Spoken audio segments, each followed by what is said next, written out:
इंदौर नगर निगम की नई नेता प्रतिपक्ष सोनीला मेमरोड के पदभार ग्रहण से ठीक पहले ऐसा घटनाक्रम हुआ जिसने राजनीतिक माहौल गर्मा दिया। पुलिस ने रविवार रात उनके भाई बादशाह मेमरोड को गिरफ्तार कर लिया।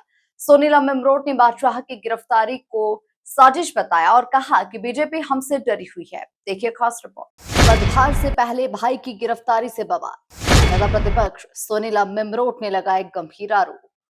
महिला कांग्रेस प्रदर्शन मामले में हुई कार्रवाई। सुनीला बोली, षड्यंत्र के तहत भाई का नाम जोड़ा गया। बीजेपी एक दलित महिला नेता से डरी हुई है। इंदौर नगर निगम में नेता प्रतिपक्ष की नई जिम्मेदारी संभालने जा रही कांग्रेस पार्षद सोनीला मेमरोड का पदभार ग्रहण समारोह, लेकिन उससे पहले ऐसा घटनाक्रम हो गया जिसने पूरे राजनीतिक माहौल को गर्मा दिया। रविवार देर रात पुलिस ने सोनीला मेमरोड के छोटे भाई बादशाह मेमरोड को गिरफ्तार कर लिया।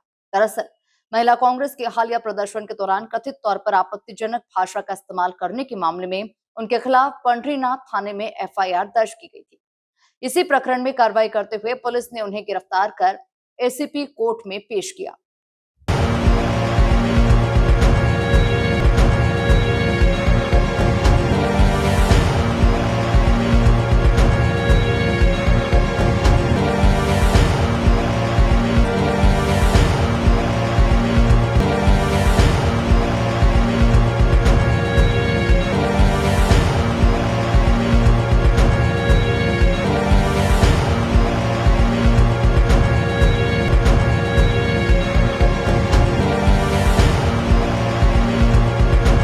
बताया जा रहा है कि गिरफ्तारी के समय बादशाह मेमरोड अपनी बहन सोनीला मेमरोड के पदभार ग्रहण समारोह की तैयारियों में जुटे हुए थे। भाई की गिरफ्तारी के बाद सोनीला मेमरोड ने पुलिस कार्रवाई को गंभीर बताया, उन पर आरोप लगाया। उन्होंने कहा कि उनका भाई असामाजिक गतिविधियों में संलिप्त ही नहीं रहे, वे संबंधित प्रदर्शन में मौजूद भी नहीं थे। इसके बावजूद षड्यंत्र के तहत उनका नाम एफआईआर में शामिल किया गया। सोनीला ने कहा कि आखिर कौन है जो उनकी राजनीतिक भूमिका से घबराया हुआ है। बीजेपी डरी हुई है हमसे।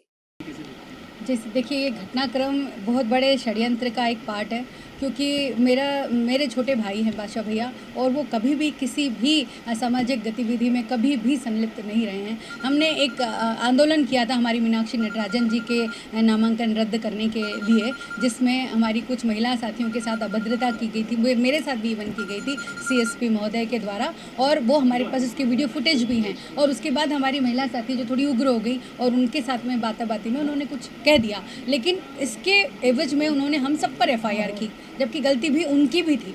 अब उसमें बादशाह भैया तो कहीं थे ही नहीं, लेकिन बादशाह भैया का नाम षड्यंत्र के तौर पर लगा, उसमें शामिल किया गया। और आज जब मैं पदभार ग्रहण कर रही हूँ, उसके एक दिन पहले उन्हें कल हिरासत में लिया गया। और हमने बोला किस बात से आपने इन्हें हिरासत में लिया है। उनके पास कोई जवाब नहीं था, सिर्फ वो ये कह रहे थे कि हमें ऊपर से आदेश है। तो ये ऊपर से आदेश किसका है? कौन है जो हमारी इस भूमिका से, एक दलित लड़की जब इतना महत्वपूर्ण पद हासिल कर रही है, तो क्या डर रहे हो आप? बीजेपी सरकार वाकई में डरी हुई है, क्योंकि अब उनका कोई भी छल छलावा हम सहन नहीं करेंगे। क्योंकि महिला को जब ताकत मिलती है तो वो क्या कर गुजरती है, ये अब पूरा इंदौर। ये मामला केवल एक गिरफ्तारी तक सीमित नहीं रहा, बल्कि कानून बनाम राजनीति की बहस का रूप ले चुका है। नेता प्रतिपक्ष के पदभार ग्रहण से पहले हुई इस गिरफ्तारी ने इंदौर की राजनीति में नया विवाद खड़ा कर दिया। Bureau report, MP news, Indore.